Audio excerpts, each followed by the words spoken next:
We are going to take over the House in January. They're 1 billion %. Some of you maybe have seen me alongside of Stephen Miller last night on Sean Hannity's show saying this. There 100 billion % has to be primetime hearings about these Twitter crimes.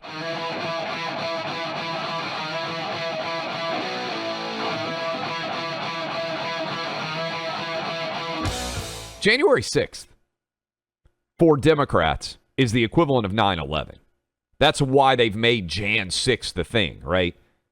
Because they want to try to brand it as a fundamental threat to democracy that is indicative of why Republicans cannot win elections. And sadly, that actually worked in the 5 biggest battleground states in 2022.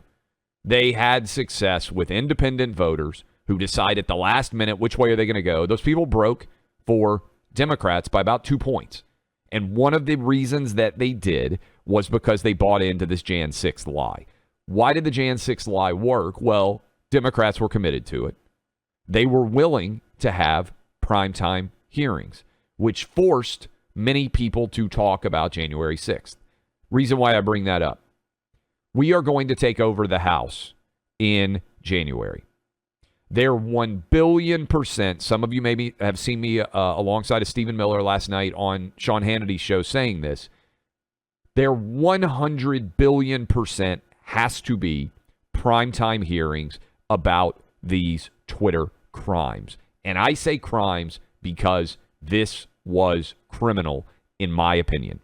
There are loads of lies out there from prominent Twitter executives in public statements before Congress, in public filings in front of our government that are under proof of perjury that we need to expose. I am telling you that the House needs to have primetime hearings into big tech collusion and the rig job that has been going on not only in 2020 for the election, but for years on either side of 2020. We need to make those primetime hearings because you just heard me play the clip from Harris Faulkner saying CBS, NBC, ABC, they won't cover it. There are tons of people out there that have no idea this is going on. You know, the big difference I would say between left-wingers and right-wingers is right-wingers know everything that left-wingers say because we're marinating in it. You can't escape it. A lot of what we say, they have no idea exists because their propaganda machine is stronger and more efficient at colluding and keeping stories like these out of the public eye. So we need to have primetime hearings. Now, for the next 2 years, we know the Merrick Garland Department of Justice is not going to do anything of a criminal nature here. They're too busy arresting people protesting outside of abortion clinics and threatening and investigating parents who spoke at their school board meetings to actually bring any criminal charges about the biggest threat to our free and fair elections and our free and fair marketplace of ideas that has existed in any of our lives, this Twitter rig job. But here's what the primetime hearings will do. First of all, they will on some level require the media to cover. This is why, for instance, Joe Biden not going to the border is such a big deal, because Joe Biden knows if he goes to the border, all of the complicit stooges in the White House press corps who cover for his incompetence would be forced to write about the border because he's going there. House Republicans, primetime hearings, even the complicit propaganda media would be forced to cover this.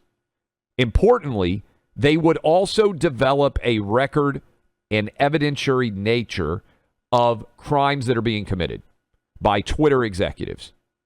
When 2024 comes here, one of the platforms that whomever the nominee is in 2024 needs to run on is, I will prosecute big tech crimes involved in covering up all of this activity that has led to a fundamental altering, not only in the 2020 election, because I do believe that the way that they covered the Hunter Biden laptop if that had been covered honestly, frankly, if it had been covered anything like it would have been if Donald Trump Jr. was involved instead of Hunter Biden, then Donald Trump would have won the election. And we don't even need to get into anything else. We don't even need to worry about mail-in ballots or harvesting absentee ballots. None of that matters.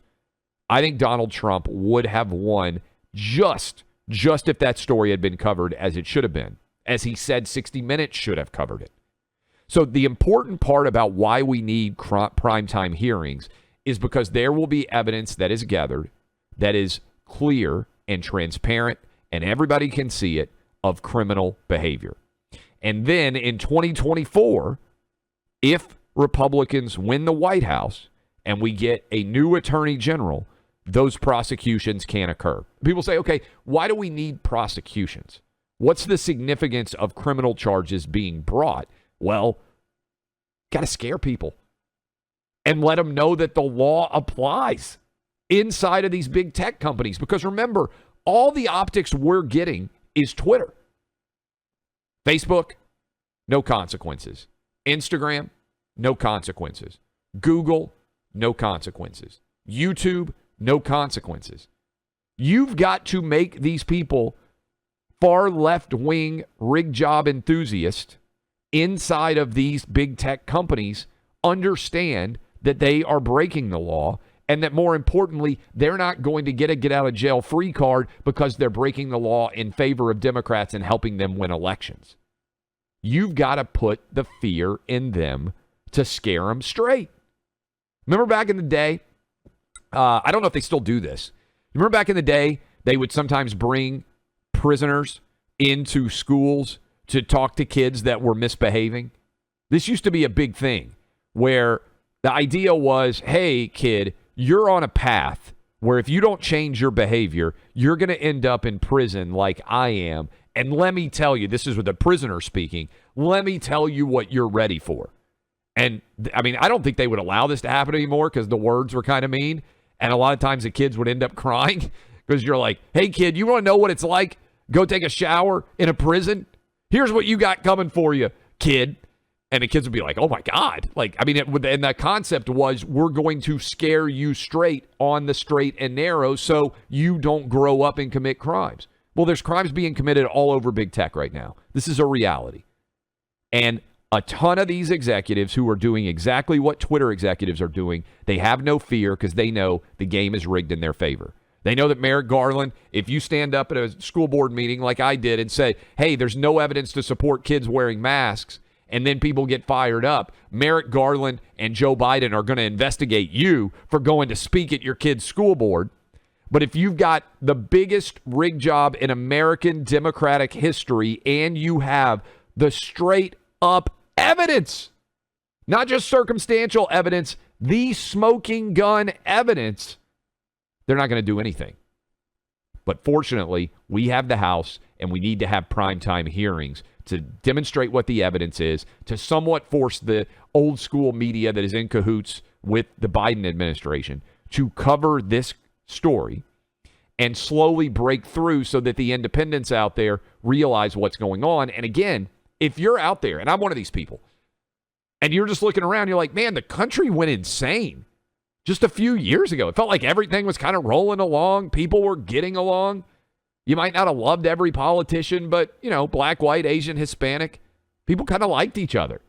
And then all of a sudden, starting in around 2009, 2010, right as the social media platforms began to rig everything, everything changed. Everybody's at everybody's throats. Identity politics took off. The Democrat Party, frankly, went completely and totally insane. And you're wondering how that happened. Here are the receipts. It happened because big tech went and decided they were a propaganda arm. They were effectively a part of the DNC. And there need to be consequences.